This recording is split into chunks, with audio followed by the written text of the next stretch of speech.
We probably should have said at the beginning that this is going to be a spoilers-ridden review. This week, we've got Alan Richardson starting off Reacher that just dropped this morning or last night, as you were at what was that, 3 a.m. Eastern? I don't know. I wasn't awake. I didn't start watching the first episode so approximately like a little less than 2 hours ago. It was down to the wire. All my takes are very fresh, folks, on Amazon's new season of Reacher, season 3, based on Lee Child's Reacher novel series. This one is based on The Persuader. I think that is book 4 or 5. It's an early book, a fairly popular one. Joining us for the first time this week, we have Remington. Hey, how's it going? Yeah. So new nerd champ. We love to have a new nerd champ with us. Yeah, we love to have new interactions here on Nerd Champ and new hot takes. And so we're going to dive into season 3. We do have a lot of comments in the queue. So we'll get started with those and we'll get all of our responses to what we got going on. Let's see. Thug Dog. Reacher is just a long, drawn-out, generic 90s action film. Lots of guns, lots of explosions, lots of violence, no plot substance. Okay, Remington, what do you think about Thug Dog's take there, saying there's no plot substance to a Reacher? I wouldn't say it was like a 90s action film. It reminds me more like those early 2000s ones when Mission Impossible came out. Everybody was trying to rip off Mission Impossible. I mean, that's where it more reminds me of. And it happens to have that the movie version of Jack Reacher was played by Tom Cruise. So, I mean, it very much gives me those vibes when watching it. I agree. The plot doesn't really have a lot of substance, at least so far that I've seen. It could change over the course of the season, but I agree with the no substance part. No? Yeah. What do you think about Reacher in general to being a generic action film? I mean, I'm not going to disagree with the fact that there's just a lot of guns and a lot of violence, and that I'm a like frog-brained man that just loves that stuff. But I do think there's a lot more substance to this than there is in like a generic 90s action film, right? I think when I think of generic, like, is there more substance to this than there is in Broken Arrow? Probably. You know what I mean? Like, it's more substance than the movie Dredd with exactly. Stallone, right. You know? Right. So the Judge Dredd movie, right? RoboCop. I think there's a little more substance here than there was in RoboCop, right? Yeah. So I mean, I could give it more than a lot of the generic action films for sure. But I feel like early 2000s Mission Impossible. Remington had a good take because the hyper competent, super intelligent hero that's like 7 steps ahead of everybody around him became popular at that time, where he's so much smarter than everyone else that everyone else kind of looks slow. Now that hasn't been on huge display in these first 2 episodes. The first 3 are out. We've watched 2, but we're reviewing 2. We're reviewing 2. Tim, I think is one ahead. I have read the book, but I've only watched 2 episodes. But the hyper intelligence was more on display in season 1 early than it has been so far now. And then I think season 2 he didn't really get to show off quite that level of hyper competence that he did in the first season. But yeah, it does feel very early 2000s as opposed. And even though Alan Richardson is a huge dude, it doesn't have like the Arnold. It's not Commando. It's not that simple. It's not that. Yeah, exactly. So this isn't First Blood. It's not. Yeah. It's not man kill man. It's more than that. Okay. Anthony Michael Hall sighting, and he can describe the ruckus. We have talked about Paul Gleason and when we've had Paul Gleason sightings before and how he heard the ruckus. Now when we see Anthony Michael Hall, he can describe the ruckus. That is correct. We're huge Breakfast Club fans here, and we have to. Okay. Now what's your go-to for young Anthony Michael Hall, Remington? Do you go to Breakfast Club or do you go to like Pretty in Pink, 16 Candles? What jumps into your mind when you see him? I would say Breakfast Club's a little bit more iconic for me, and I think it's a little bit more my style. I think Pretty in Pink is just not for me, so I would go with Breakfast Club. Yeah. Now has he ever played a heel before? I don't remember that, and he's doing a really good job in this so far. But it kind of feels like a red herring. It feels like he's not really the guy in charge. Does it feel that way to anybody else? I mean, I know Angel kind of vomited that in episode 2, and we'll probably get to that. But I think so far he's doing a really good job of playing the bad guy, which he hasn't typically done. So I think he's very mysterious. It makes you want to know more about him. It keeps you wanting more. I don't think he's the issue I have with these episodes. Yeah. Him and Alan Ritchson are not the issue. I agree. Alan Richardson's one of my favorite. I was so happy to look up and see he was in there. I loved him in Titans. I loved him in Smallville. He's a really good Blue actor. Mountain State, all that. Blue Mountain State, he's great. Yeah, he's great. And he portrays the action scenes here very well. Yeah, he nails that. And there we go. Barry Allen is slow.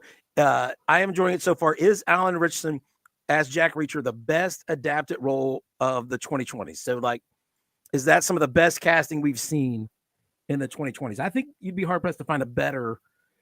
I mean, if we're including voice acting, maybe J.K. Simmons as Omni-Man is a good one, right? I mean, there's a lot of them that are probably dead on right there. But I mean, who's a better one that fits the role? I guess that's kind of the question. That's the 2020s. That's kind of a limited sample size. I think he fits the role better than Tom Cruise. Oh yeah. I know fans of the book. I guess the question should be: was there a worse casting than Tom Cruise as Jack Reacher? Because of the way Jack Reacher is described, it just makes you think that he's supposed to be this, Hulk of a man. And so it's kind of funny. Yeah. I did I started reading the books after the first season of the show. So I wasn't a long time the books, but I remember how angry fans of the books were when the movie came out with Tom Cruise. And now I know why. Absolutely.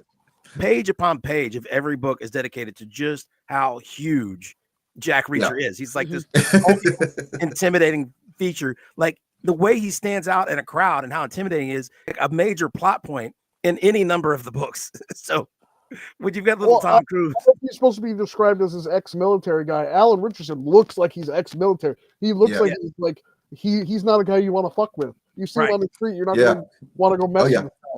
He's also got that military bearing, that like squared away look that ex-military people have. And what's really funny about Alan Ritchson is, as big as he is, he's not that big in real life. Like, they have done a very brilliant job of the sets and the camera work. You notice how his head is like right close to every door hang and everything. That's not really how tall he is. I mean, he's only like 6'4" or something like that. He's not outrageously tall. So they do a really good job with the camera work, the directing, the sets, the other actors, the way they kind of make him a little smaller in front of him and everything. They do a really good job to make him look a lot bigger than he actually is. And then, of course, the fact that he's just built like Zeus just makes it all come to life. So it's great. But yeah. Okay. Johnson knows nothing. Will this season premiere beat season 2's 1.2 billion streaming minutes for premiere week? I think that's going to be a tall order, because I don't think they promoted this one as much as they did the last one. So they had 3 episodes last time too. So the streaming minutes are all going to be factored into that. So I didn't check the run times to them or anything, but I think they're going to be hard pressed just because they didn't do as much promotion. Maybe we'll see. What do you think? Remington had a point. What was that? It's the tomato meter on Rotten Tomatoes. It's getting positive reviews mostly, so it might do well. And people might hear about it through the review circuit. So it's a possibility. It could, but like you said, I haven't seen it promoted very, very much as I've seen the other seasons promoted. I want to say during the Super Bowl is when I saw the promotion last year for the lady at the ATM machine. Is that right? Is that when they launched that premiere? And I thought, like, to myself, oh, Reacher's coming out or something. And I remember that, and because I remember that trailer and that promotion, and then the season 1 promotion where he's sitting there eating the pie. I don't remember it. Did they even drop a trailer for this season? Did anybody see it? I don't remember. I saw them various streaming things. I mean, I use a Fire Stick as my streaming device. So, I mean, it's Amazon. So when I fire up the Fire Stick on the homepage, it plays the Reacher trailer. The trailer does it? Okay. I haven't seen one. So yeah. Knowing the trailer in this one wasn't really quite. It was the scene in, I think it was episode 2 with him and Paulie, where they do the arm wrestling and he lets go. Yeah. That was in the trailer. I saw it advertised over Facebook and TikTok. I didn't really see it anywhere else, Yeah. I'm an avid TV person. So maybe they think that riding on the momentum, they might feel like they don't need to spend that promotional money to get the word out. Be true. Maybe they got their fan base. But I do know I like season 2. I mean, this might be a good question for you guys. I know that season 2 was unpopular among a large segment of season 1 fans. A lot of people who really enjoyed season 1 were not as big a fan of season 2. I liked season 2. So running off of momentum might be a bad idea, because they might have lost some in season 2. Did you guys like season 2? How did you feel like season 2 stacked up to season 1? Go ahead, Remington. Have you seen season 2? Go ahead. I've seen parts of season 2. I didn't really watch it all the way through, but I was catching a little, playing catch up today and binge watching a lot of the episodes just so I kind of knew what I was talking about coming on here. And I enjoyed what I saw, and I talked to my brother, and when I told him we were talking about this, he really liked the first 2 seasons and was excited for the third one.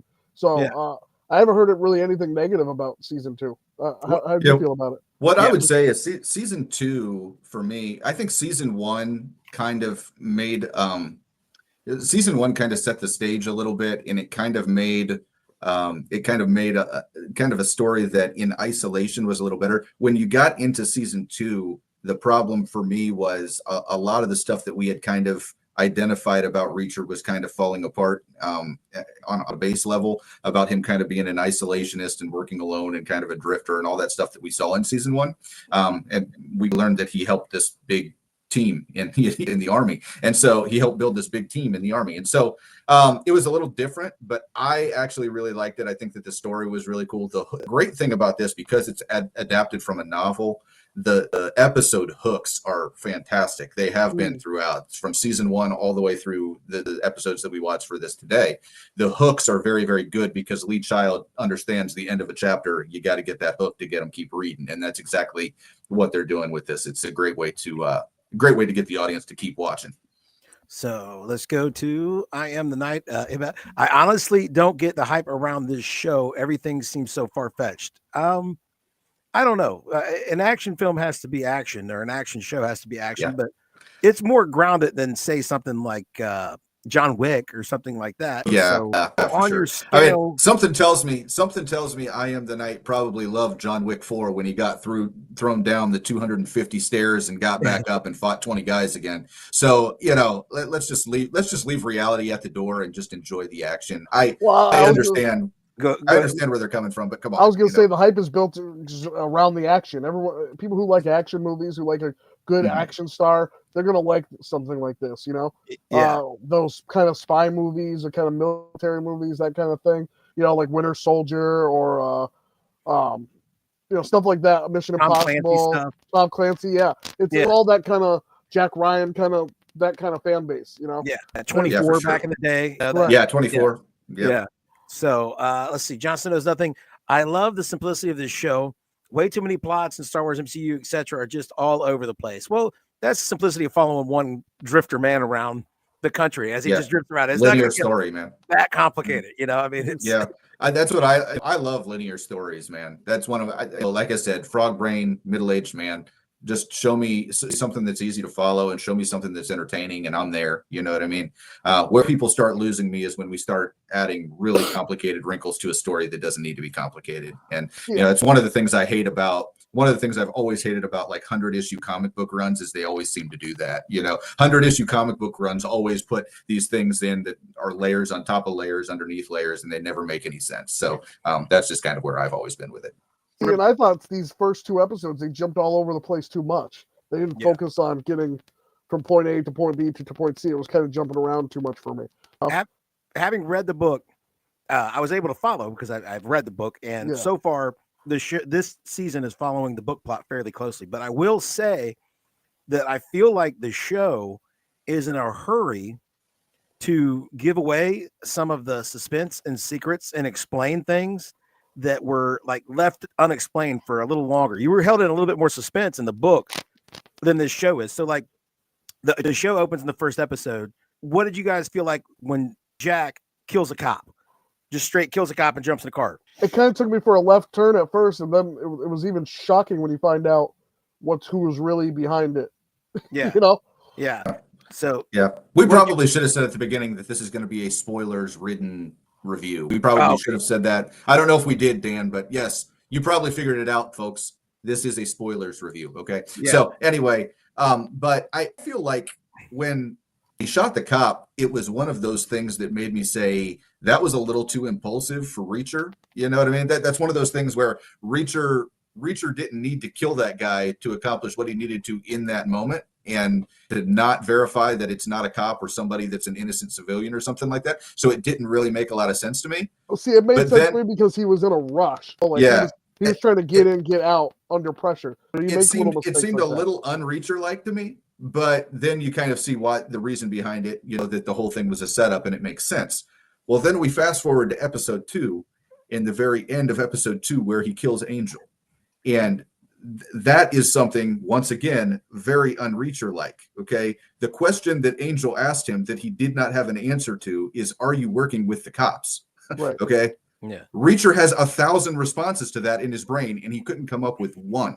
That's the one that I find a little hard to believe right there. Okay. That the one that actually happened. So anyway. But I feel like in the book, it let you sit with the idea that Reacher was just like doing some stuff in this panel van and happened to be there and actually fell in saving this kid and actually shot that cop. It let you sit with that for longer than the show did. You know what I'm saying? It let you sit with the suspense that all of this was really happening a little longer than you sat with it in the show. Maybe I just read slow. Maybe it wasn't. Maybe I don't remember it right. No, I agree with you. It does feel a little bit rushed, and it feels like they don't hit the beats as well as they should be. You know, it doesn't give you enough time to let things breathe. You know, it just kind of pushes you along, which is why I was saying it was kind of hard to follow. You know. Yeah. I kind of have the feeling like if the whole first episode was the kidnapping and getting to his house, that would have been better if they would have taken a little more time with that. Developed a relationship with the kid for a minute, did some other things to kind of take their time a little bit. But once again, the way something reads and the way something is on screen are just two different things. And so maybe it just didn't work. I don't know. But yeah, having that revealed a little more than halfway through the episode was one of those things that was like, oh man. So in the book, he spends a little bit more time meeting the house staff, talking to the son after they get to the house, talking to the dad. Like it feels like a lot happens before he goes to the room and dig. The reveal is the same in the book. He makes it to his room, he gets locked in, he digs the communication device for wires, and then you realize that this is all a setup and he was going undercover. But I feel like it was like a longer time that you spent feeling like, because I mean it's the kind of misadventure that a lot of Reacher stories start with. He's just doing some stuff and things happen around him, and you're sitting there thinking like, did Reacher just kill a cop? And you read and feel like that for a while, and not only with an illegal gun. Why does Reacher have an illegal gun? Yeah, in the book, the setup is even more elaborate because the police, there's a bigger police chase, and I think he makes the police car flip or something. And you're like, did he kill up to 3 cops? That's what you're trying to figure out. You know, so they probably just didn't do that because it may have felt a little bit more far fetched when you see it than when you read it. And also, budgetary flipping cars isn't cheap. So of course. So I felt like they could have took a little bit more time with that, and then it probably would have made more sense if they did it slower. You just roll it out a little slower, very out and slow. The hooks episode to episode are very good. I love really wanting the new episodes to drop because the hook got me. Yeah, I really do like I mean, once again, that's just kind of the medium when you're adapting from a novel. This is something that Game of Thrones had as well, right? When you're doing a novel adaptation, those hooks are made for TV. This is why I hate when novel adaptations that have great hooks like this make it to the big screen. Is you can't really do that. It's something that's really hard to do. Doing it in a series is perfect. I absolutely love what they do. There's always some big hook or some big twist or some big turn, and that just leads you into the next episode. I think it's very well done. They've done a very good job with it so far this series. Yeah. I think it does a really good job of keeping you wanting more. And as much as I didn't like these first 2 episodes, I wanted to see what happened next. I wanted to see where the series was going. I wanted to see more of these adventures with Reacher. And I think eventually down the line, it's building up to something bigger than that I might enjoy. But at the moment, I was not a fan, but the hooks kept me wanting to see another episode. You know? And I'm trying to replay this book in my mind, and it's been over a year since I read the book. And it's a popular book from what I've read online, that fans of the books really like this book.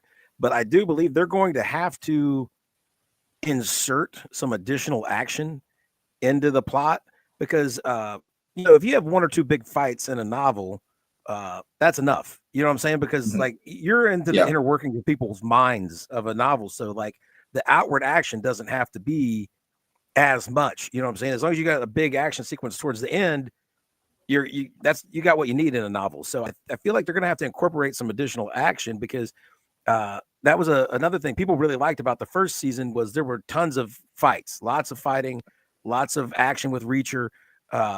These first 2 episodes were a little action light. Very dialogue, especially episode 2. Just driving from one place to another in a van. I mean, that is a very, very, very light action episode, and I get it that there are important things that happened, important dialogue that took place, all that kind of stuff. I'm not going to say that an episode like this cannot lead to something and set up something more important later. But right now, it's very frustrating to watch when you get to episode 2, especially. So, right, it slowed down the momentum of the first episode, you know? yeah. And that's like one of those things, Yeah. that sequence of driving that truck is it's a very tense sequence in the book, because, you know, you can really get descriptive about what you're thinking about and what's going on. And I'm driving this truck and they're monitoring my progress, and you're worried about getting there at the right time and them not knowing that you stopped. And you can build a lot of tension into that in a book. I don't know how well, like it was not very tense in the show. It just seemed kind of low key, kind of like, hey, meet me here. They got the like getting the solder off the lock and resoldering the lock was like a big deal in the book. It felt like a really tense thing. Like, oh, are they going to be able to fool them with this? But like, none of that tension is conveyed. And that's like when you're looking at making an adaptation, that's something you're like, okay, this was great in the book, but maybe this doesn't translate to screen. Maybe we just need to And as much as good of a job as they did with that scene, as much as they could do with it, I think that is kind of where you kind of get a little bit of the disconnect with the writing versus the video, because even Reacher said it. Hey, I reasonably have about 15 minutes, a 15-minute window. Well, that was maybe like 3.5, 4 minutes. You know what I mean? You know, they got there, they broke the lock, the dog, you know, that was it. You know, now I will get into a couple differences here. In the book, there's no dog. Yeah. There's no dog. So it's really tense. They have to pull over, they have to get the lock open, they have to and then the rugs are all tied with this special like binding. I'm trying to remember, like you could tell how they're tied. They have to figure that out, and they have to unroll all the rugs and put them back in the same order that they were in the book. Like there's no dog sniff, and they're like, okay, you're good. You know, they actually took the time to unroll the rugs and put them all back the way they were. It's almost like they put the dog in there just to make the time frame seem like it was more reasonable or something. I don't know, but then they almost made it too quick. It was kind of weird. So it did kind of make for they condensed it a little. That takes some of the tension out also, that the dog sniffs it and now we get back on the road. You know, there's no dead body in here. Okay, so like Reacher hands the GPS tracker to the other drug enforcement agent, says you better keep moving so that they see that my tracker's moving, and then like he gets on the road like almost immediately after him. You know what I'm saying? I know. Like, there's like, he doesn't have a huge head start on Reacher, you know? Yeah. And once again, we were operating with a 15-minute window. I mean, you have 10 minutes to do that soldering, man. That's not too bad. You know what I mean? Like, It seemed weird. Let's do a brief recap here, Dan, of episodes 1 and 2, just so everybody kind of know exactly what we're talking about. So episode 1, Reacher is at a record store. He sees something that he doesn't like while he's trying to sell records, and he sees a pickup truck that's lined up ready to hit a car, and sure enough, it hits that car, and he sees a kidnapping in progress. He goes out there, he kills the kidnapper, he grabs this kid that was supposed to be kidnapped, and he ends up accidentally shooting a cop as they get away. And then we find out later on that this whole thing, he makes it to the kid's house. The kid's dad is some big rich drug lord, all right, and drafts him in to work for them in some lengthy, really interesting interview process where he had to play Russian roulette. And then he gets to his room, and that's when we find out that whole thing was a setup. He didn't really kill a cop. There was not really a foiled kidnapping attempt. This was just his way to get in with these people because he's had his eye on them, because there's some agent that he had his eye on that used to work for the military that he knows is some scumbag. So that's kind of the setup that we had going into episode 2. And then in episode 2, basically Reacher gets put on assignment right away. He had to go get the plate number off the car that was supposedly smashed of theirs in the kidnapping attempt, so that they could find out what who it was that was smashing. And it basically, what ended up happening was they got there and she had switched the plates because the guy that was with Reacher was a moron, and so that they had got there and got that taken care of in time. I won't go into too much detail about that because once again, this was a very slow sequence, just like a lot of the other stuff in this episode. And then they asked Reacher to drive a truck from one place to another place, just do a delivery shipment. And they were tracking him and just to kind of see if he would do what he was asked. So this was kind of a loyalty test. And then when he gets back, he ends up killing Angel, the guy that he went with at the beginning of the episode, because the guy got a little too inquisitive and kind of made him pause when he said that when he asked if he was working with the cops. So that's kind of where we left it and the end. But I mean, did I miss anything really important in there? I don't know. I mean, there's the DEA's angles. So Yeah. Reacher is interested because he was sitting on a bench. He sees a guy that he recognizes from the past, and it really freaks him out. He is really stopped when he sees this guy. It's a big deal. So he gets a hold of some people from the 110th to run a plate. Him calling them, that plate is flagged by some DEA agents who then find him at his hotel. They shake down the military guy, tell him he's going to get in trouble. And the DEA is interested in the dad, this kid's dad. This is not the guy that Reacher is after. This is a whole different thing. They own the car. And so that's why in the DEA, they're running this off book because they were following some big drug lord from California who came to meet this guy, and they recorded it on private property and got all their whole case messed up. And so now they're trying to get back. They think that maybe this guy is higher up than the kingpin from California. That's why they want Reacher in. So Reacher is after this guy from his past. The DEA is after from the guy who owns the house. The DEA has also off book sent in a CI, confidential informant, who has since been captured. Reacher has found out that as of up to that day, she was being held on the property and has now been moved. I have a question. So the DA, the person they're after, it's not the same person that Jack Reacher's after? No. Jack is after that He's after that. He's after that Asian guy that he saw coming out when the kid was trying to rob the lady from the bus stop. Okay, because that's something I didn't know. My impression was they were after the kid's dad. No, the DEA is after Anthony Hall. That's why they hired him. Yeah. That's why they hired Reacher. But okay, not the best Russ, but the first Russ. The DEA is after Anthony Michael Hall. The best Russ. Not the best Russ. Jimmy Galicki will always be the best Russ. But anyway, that's who the DEA is after. They're after Anthony Michael Hall.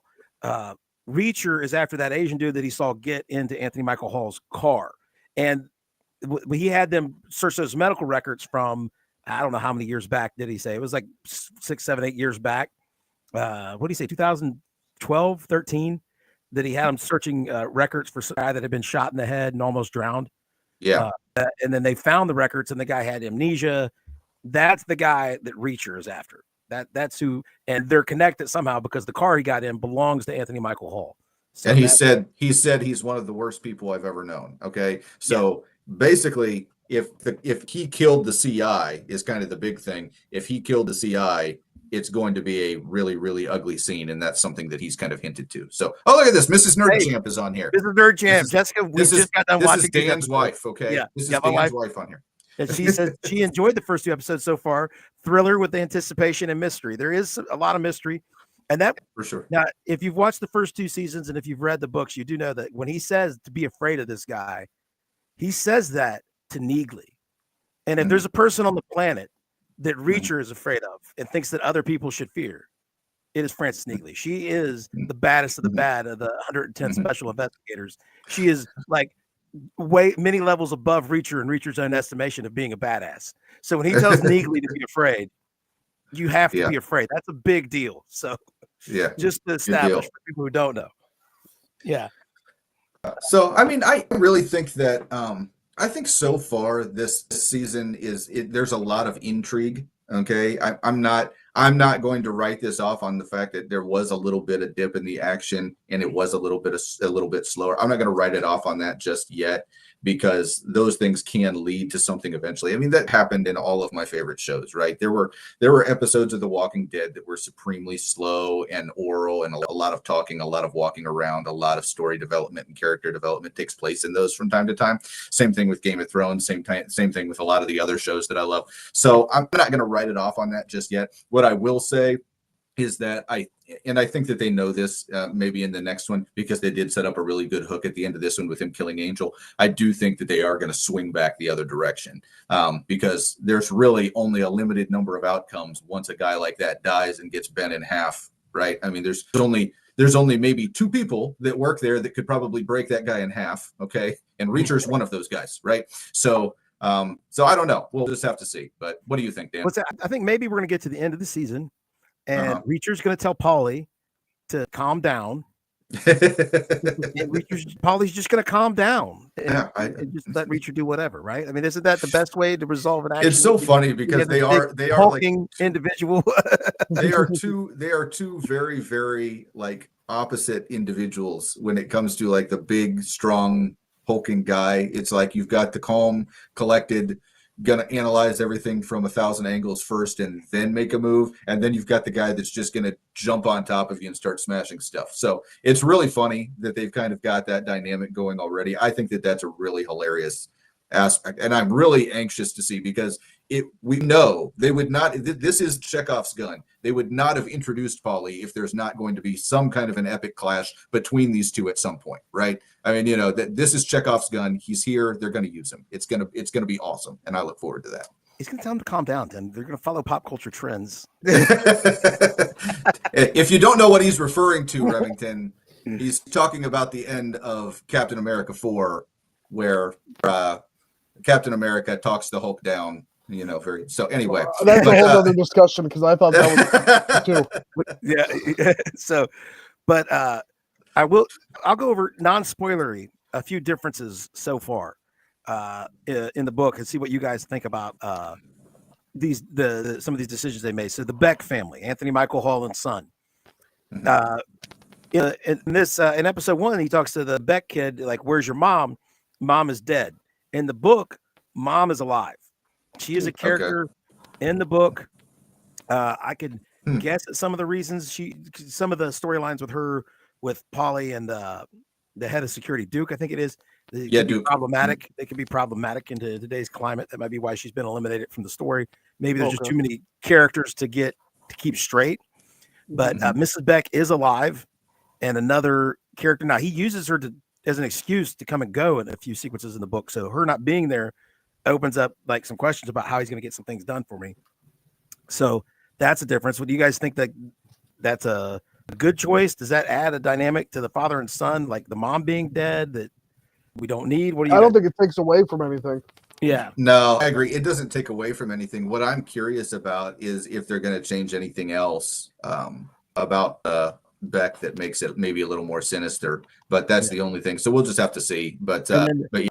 The house in the book, the house is laid out a lot in the book, similar to the show, where you go through the gates and it's like right up to the back of a cliff with the ocean in the background, right? Mm-hmm. And they did establish that in the show also. But in the books, Reacher's window does not face the front of the house. Mm-hmm. When he goes to sneak out at night, it's not a brick house. It's like a stonework house, almost built like a castle or something. Mm. And his window faces the cliffside that he has to crawl out of. And so it's a lot more dramatic than just like hopping out of a dormer and having a high-pitched roof in the book. He's got to like do some, like, speaking of Mission Impossible, he's got to do some Mission Impossible style free climbing on the side of this stonework house hanging over a cliff over the ocean in the book to get in and out of his window. And that could have been a budget issue. Yeah, that's probably a budget thing. I also would like to point out that the timing in that particular scene is one that makes like 0 sense, because Reacher was still hanging when the door was open, and he is in the bathroom half naked when the door is completely open. It makes no sense. So anyway, yeah, I can give a little leeway, but it was pretty silly. Now, anyway. Tim gets on me because I get hung up on these things, and he tells me that I get too obsessed.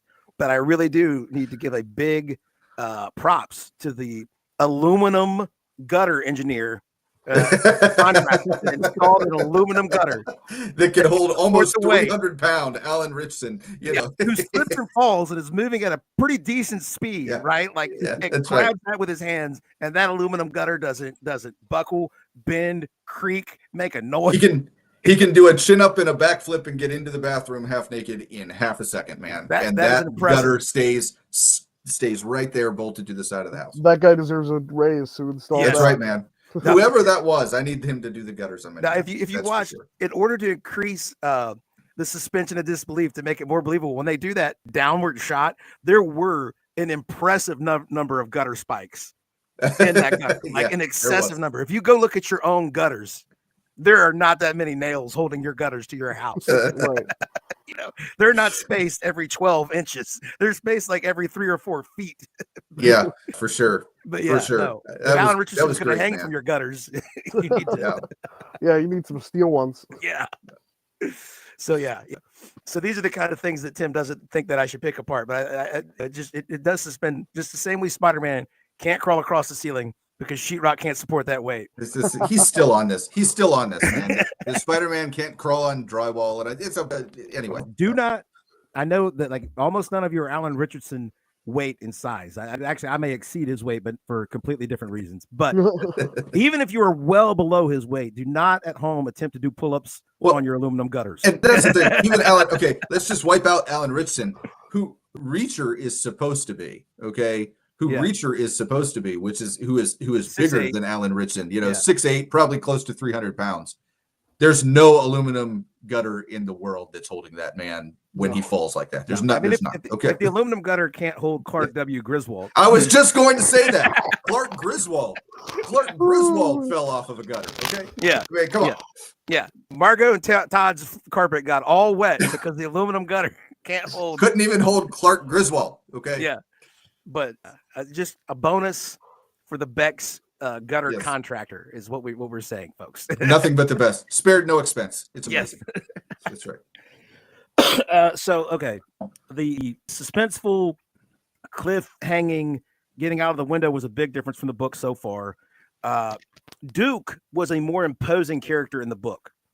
Duke, I'm not buying Duke as anything that matters. Yeah. Now, in the book, Paulie was always this big, hulking monster of a person. Paulie is very much as described in the book. But Duke was described in the book as being similar in size to Reacher. And being a little bit older and a little bit more they whiffed on that one. But a military guy. In the books, Duke gives Reacher clothes to wear so that he has more appropriate attire to wear. This Duke could not give Reacher clothes. That's not happening. There's no way. Mm-mm. Yeah. Mm-mm. I don't think that's a thing. Yeah, that's definitely not an angle that I picked up on. I picked up on this as just being the guy who's been there the longest. That's all I picked up on. Yeah. So, in the book, the deck was stacked further against Reacher because he had two.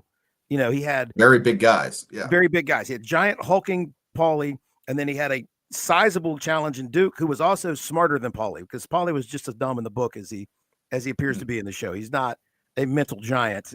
I was gonna say, man, my sister tried to pull that exact same trick on me when I was in like 4th grade, and I didn't fall for it. So Paulie definitely has got a lot of space between those huge ears, man. Okay. Yeah. He definitely is dumb as a brick. Yeah. And if I remember right, Angel in the books was more of a computer type hacker guy. And that's what more led to the confrontation with Reacher, is like he had hacked into a database and had some hard info against Reacher instead of some like weird suspicions. Yeah, and that's kind of, like I said, that's kind of what didn't make sense to me. So that actually would make a lot more sense. I'm surprised they didn't really go with that angle, because Reacher probably didn't comb every single inch of that car for tech. You know what I mean? Yeah. He said there's no GPS, but did he know there was no bug? Did he know there was no device? Did he know there was? Did he know there was no camera somewhere? Did he know they weren't watching him? With surveillance. I mean, there's all kinds of things that could have happened that led to actual information. But just the guy saying, "Oh, well, you're working with the cops," and him hesitating a little bit, I was like, that's not Reacher, man. Reacher has lies on top of lies in his brain. He lives and breathes this stuff. I don't understand why he couldn't come up with something. I mean, that's day one stuff if you're Reacher, right? I mean, I don't understand it. So far, what do you think about the potential of this season, Tim? Now, here's the thing, Dan. So in the previous two, they were not like direct in the line of sequels, correct? So like the second season was like book 7 or something stupid, right? I mean, it was like the first season was the first book. That was the first book, The Killer Floor, right? The second one, that's way down the line in the books. The second season was farther down the line than this one. Mm-hmm. But this one is not like it's the second or third book either. Well, it might be like the third or fourth if I remember right. But this book, and that's kind of what I'm getting at. So, are they going the Indiana Jones route where they're kind of just jumping the chapters all over the place, and the story that we're looking at is the only story that matters, or are they actually trying to make them like this came directly after the last season? I guess that's kind of the only thing that's confusing me right now. They're making it like they're happening in chronological order because he's talking to Neagley. But I'll tell you, when Lee Child set out to make Reacher, he created a concept with a built-in reset button, because when you're going to do serial fiction, it's good to come up with that. This is like you were talking about with comic book stories earlier. It's Mhm. good to have something with a built-in reset button, a drifter that goes from town to town and has adventures, a super spy, a globe-trotting archaeologist. So like Mhm. James Bond, yes, they happen in the order you watch them, but if you're like, I know the Daniel Craig ones kind of build on each other, but before that, when you're talking like Sean Connery, Yeah. Each one was its own thing. I yeah, mean, it's its what own thing. happened All you previously need to did not know, matter. all you need to Right. know is Yeah. Sean Connery, James Bond is a super spy. Boom. Right. Yeah, Mission Impossible. Ethan Hunt is a super spy. You're ready. You know, Right. Reacher is a drifter who used to be an MP. You're ready. You know, and then they kind of connect, but not so much so that you have to really know anything that's happened before. And that's kind of built in. So they can pick books anywhere in the sequence because the books don't build in a narrative structure where this one leads to that one leads to the other one. Sometimes the events like leave off and he goes straight into the next one.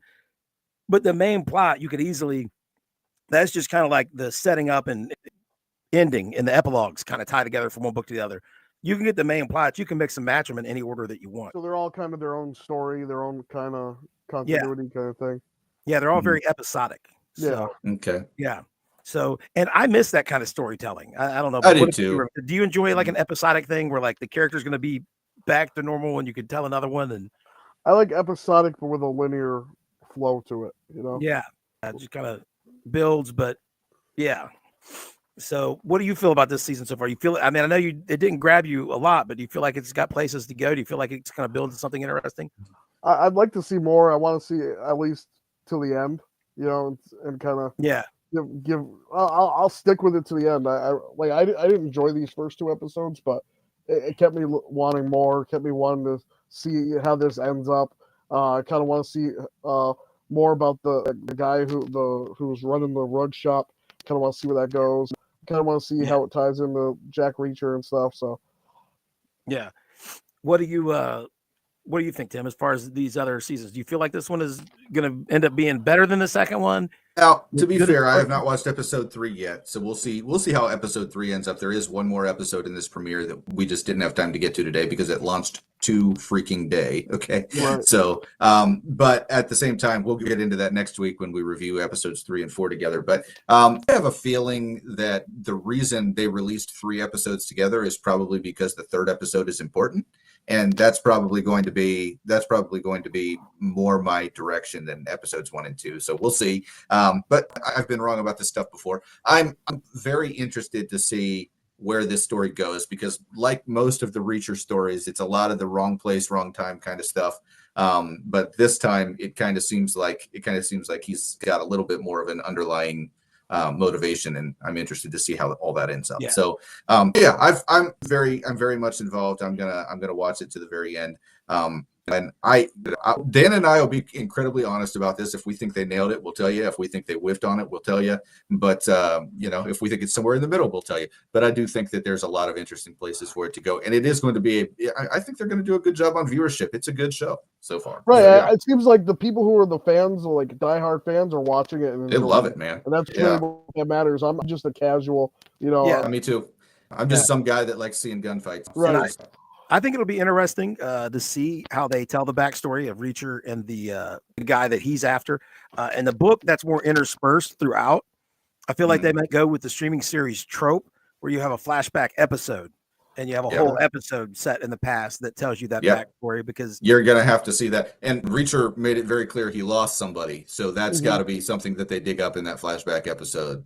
So we'll get to that. Yeah, I have to be very careful about what I say about anything like that and how I even respond to what you say, having read the book.